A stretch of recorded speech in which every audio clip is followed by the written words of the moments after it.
Olá, tudo bom? Eu sou o professor Edi Carvalho e serei o professor de vocês aqui do 3301 e 3302 de História e Filosofia.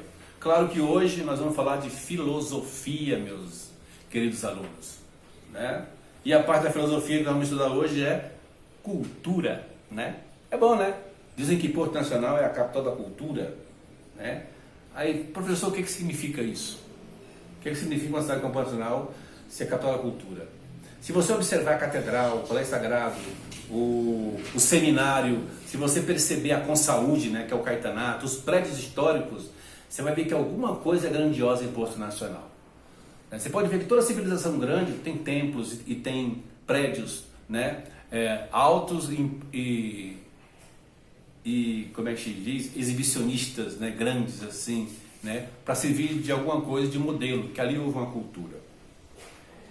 Então, Porto Nacional, gente, é uma cidade que ela chegou a ter, em um raio de 1000 quilômetros, a única a ter ensino médio. Aqui é a maior diocese do mundo, né? Quer dizer, a representação que serve de uma igreja católica, bispado, né? Para administrar o mundo. Entendeu? Porto Nacional também tinha 2 jornais quando ninguém tinha. Automóvel. Antes de ter estrada que teve automóvel. Sabe? É a cidade que mais tem piloto per capita do mundo. Entendeu? E também aqui tinha ensino médio, aqui tinha jornal, aqui tinha um homem que lutava pela emancipação do Tocantins, né? E dizem que ele deu esse nome foi Mário Borges, né? Que até o golpe militar foi governador de Goiás, né? Fala, pô, esse Porto Nacional é terra de cultura, né? E realmente tem muitos poetas, escritores, né? Você pode ver hoje que nós temos de 7 a 8 deputados, né? Temos deputado federal, já tivemos senadores, já tivemos 7 deputados estaduais, né, representando Porto Nacional. Então, é uma cidade que tem influência política, econômica, né, social, cultural muito forte. Entendeu? Isso precisa ser organizado? Precisa. Mas foi o acúmulo de coisas que Porto Nacional teve, né, que deixou essa cidade ser a capital da cultura do Tocantins, né? Do antigo norte goiano, mas era a capital da cultura de todo o norte goiano, mas era a capital da cultura, né? Porque é uma cidade que tinha 2 gráficas de jornal, né? No meio do mato era complicado. É sinal que tinha uma ideia quase iluminista, né? No meio do sertão, no meio do cerrado naquela época, tá bom? As irmãs dominicanas aqui, quem sabia falar francês com elas, sabia falar o francês da França, que se chama o francês fluente, né? Isso a gente não pode esquecer, né? Nós tivemos um impacto educacional muito grande aqui em Porto Nacional. Então é por isso que é capital da cultura. E isso serve para nós como? Né? Como progresso, né? Como alguma coisa que serve para dinamizar o homem no espaço e no tempo, né? E lançar-se no futuro, né? Antecipando projetos e uma ação consciente sobre o mundo, tá? E cultura é isso, reúne arte, a língua, o modo de vestir, de comer, né? O comportamento, né? Moral, ético de um povo, né? Então tudo isso está embutido no termo cultura. Então cultura é, portanto, um processo que caracteriza o ser humano como um ser de mutação, de projeto, né, que lança à frente uma ideia, que se faz à medida que transcende, que ultrapassa a própria experiência dele. Quando o filósofo francês Georges Godot, por Heidegger e Sartre, falou que o homem não é o que é, mas o que não é, né? E não faz um simples jogo de palavras. Quer mostrar que o ser humano não se define por um modelo ou uma essência, né? Mas é apenas o que as circunstâncias fizeram dele. Quer dizer, a existência dele em um meio é que transformou ele num ser cultural, né? Quantas experiências ele não teve nesse meio que tornou ele, né? O pessoal fala que a gente, como é que se diz? Não importa o que fizeram do homem, importa é o que ele fez, aquilo que fizeram dele, entendeu? Então o homem se define pela sua existência, né? Na sua existência com as pessoas, com os grupos, com tudo. Ele cria essa cultura à medida em que ele existe, né? Ele não nasce, por exemplo, sabendo das coisas, apropriado do conceito de cultura. Ele vai assimilando isso constantemente. E cultura é isso. É você acumular conhecimento, né, para transpor, para lançar no futuro uma ideia de transformação. E a cultura é fundamental, gente, para poder entender os valores morais e éticos que guiam nosso comportamento social. Aqui não estou falando de moralismo não, sabe? Estou falando daquela coisa mais mesquinha, mais religiosa, mais de fechar o homem, né? Mas é preciso ter valores morais e éticos que definem ele numa sociedade, né? Se ele não tiver respeito pelo grupo em que ele está, né, esse grupo ele perde a natureza dele, né, a essência dele de estar ali para sobreviver. Aí fica descaracterizado, entendeu? Então acaba se descaracterizando como ser humano, né? Porque o ser humano é uma pessoa explicitamente social. Não tem aquela musiquinha? Fundamental é mesmo o amor. É impossível ser feliz sozinho, né? Tom Jobim já fazia essa canção muito bonita. Então o homem necessita dessa coletividade, dessa criação, dessa mutação, e que automaticamente vira cultura e serve para os outros, né? O que seria nós sem a trigonometria, né, dos egípcios, né, de Euclides? O que seria nós sem a contribuição do fogo, né, da pólvora chinesa, da seda? Quer dizer, cada povo, da pizza italiana, do macarrão chinês, quer dizer, dos temperos que faziam com que a comida não apodrecesse, né, na Idade Média, né, porque não tinha geladeira. Então os condimentos, né, noz moscada, canela, cravo, né, pimenta do reino. Quer dizer, cada povo contribui com um pouco da sua contribuição para o mundo, né?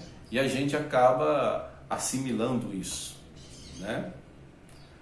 Cultura é um processo permanente de evolução, diverso e rico.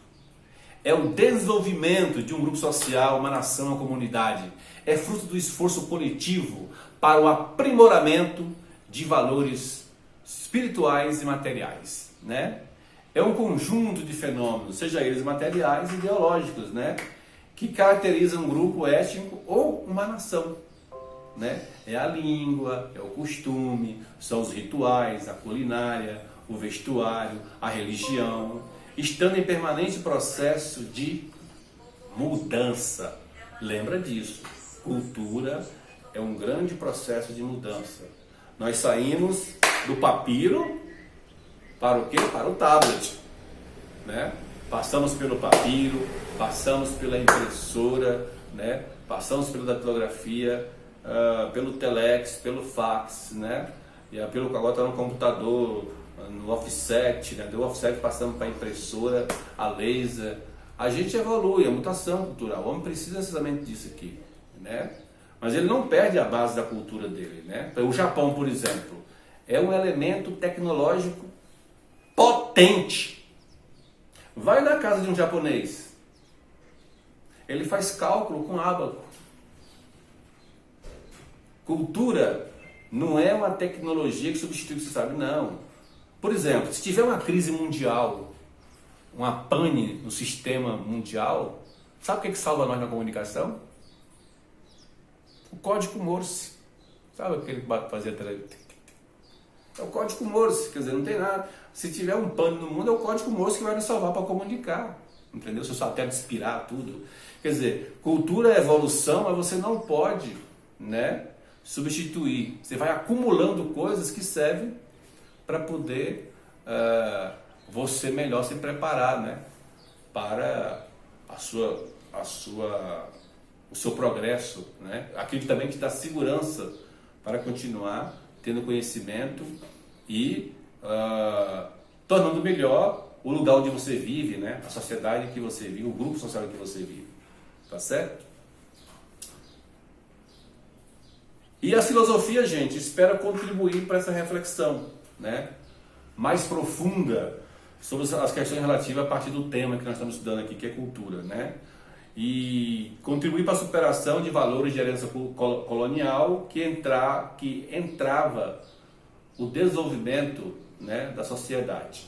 Então nós também temos essa questão de você perceber que valores nós temos da herança colonial e o que elas entrava o conhecimento e o desenvolvimento da sociedade.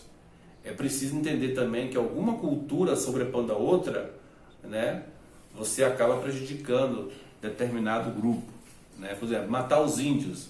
Imagina a contribuição dos índios para a nossa culinária, para o nosso conhecimento de raízes medicinais. Né? E tem coisa que a gente não aprendeu ainda com eles por causa do preconceito. A cultura negra, né? A capoeira, o idioma, né? O conhecimento do sabor das raízes, né? A própria religião deles, que é muito rica, né? E que a gente critica, mas tem medo. E quando tiver esse medo do encontro do outro, né? O mundo vai continuar sendo um lugar de intolerância. E cultura é isso. É você também ter um olhar respeitando as outras culturas, né? É importante. Porque senão fica etnocentrismo, né? Quer dizer, a minha cultura sobrepõe sobre a sua, você é inferior a mim, né? E na verdade não é inferior. A Europa era superior. A Europa não fazia papel, foi a China. Não fazia pólvora, foi a China. Não tinha tempero, era o chinês. Os grandes barcos. O papel foi feito aonde? Lá no Líbano, né? Na cidade de Libro, né? O que isso vem a ser? Contribuição de outros povos para os sabores, para a cultura, né? E a gente acaba querendo relegar, a gente rouba a cultura dos outros. Né? Os romanos fizeram muito isso, né? Roubaram até os deuses dos gregos para poder dar um ar de grandeza à cultura deles, que não tinha aquela cultura. Caramba, foram lá, e o helenismo grego, né? Que Alexandre espalhou pelo mundo, contribuiu muito para isso, né?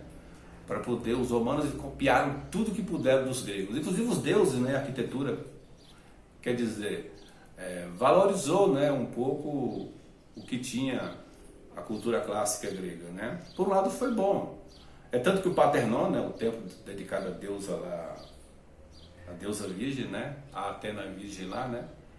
Ele é o prédio mais copiado do mundo, né? Quer dizer, sinal que existia uma grandeza na arquitetura, como é que se diz? Muito importante na arte, nas cores, na forma, né? Quanta matemática não é ali? Quanta geometria, quantos cálculos, né? Aquele prédio ele demorou 8 anos para ser feito. Hoje, para reproduzir ele, ninguém faz. Demoraria 50 anos para ser feito, como foi feito, né? Com toda a tecnologia que nós temos hoje. Quer dizer, uma grande cultura, né, permanece influenciando a sua contribuição para o mundo.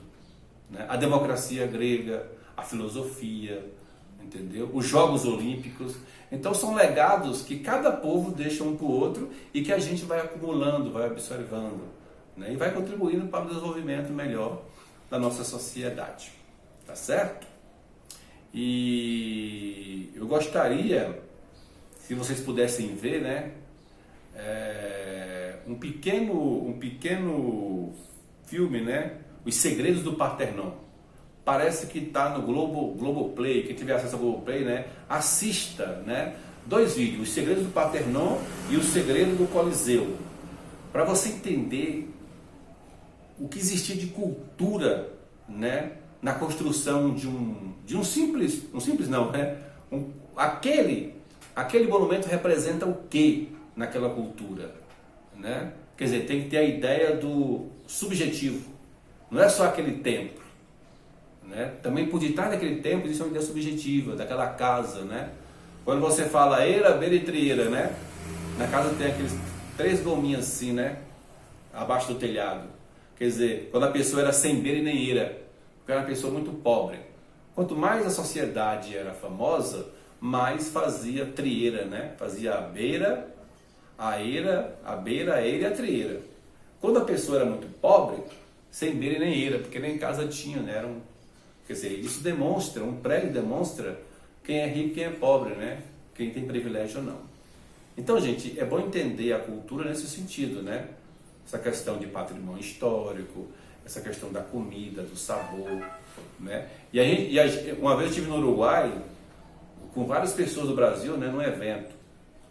E sabe o que pesou mais na gente? A depressão. Ficamos 5 dias lá. A primeira depressão foi a comida. né?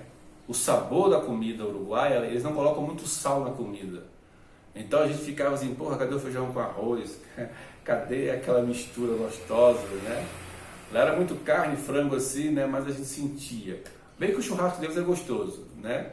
Mas assim, o pessoal ficou mal. É tanto que no último dia, ó, vocês querem comer aonde? Ninguém quis comer mais a comida. Não, vamos para uma pizzaria, né? Porque a pizzaria é uma coisa global, né? Tem vários sabores. Então, para você mostrar que naquele momento o grupo ficou praticamente um grupo de todo o Brasil, 27 jovens de todo o Brasil, né? E foi para o Parlamento Juvenil lá. E eu senti isso, quer dizer, como por 5 dias eles deixaram de comer o sabor deles original, eles sentiram mal, ficaram para baixo, né? Assim, engraçado como influencia a cultura de um país no sabor, né, de cada povo. Isso é só um exemplo para vocês entenderem, né, como a cultura é importante em nossas vidas, tá bom? Respeite a cultura dos outros, valorize a sua e juntos vamos construir um mundo, né, mais elevado, né, mais civilizado e assim mais justo e fraterno. Muito obrigado. Essa foi minha aula de hoje sobre cultura.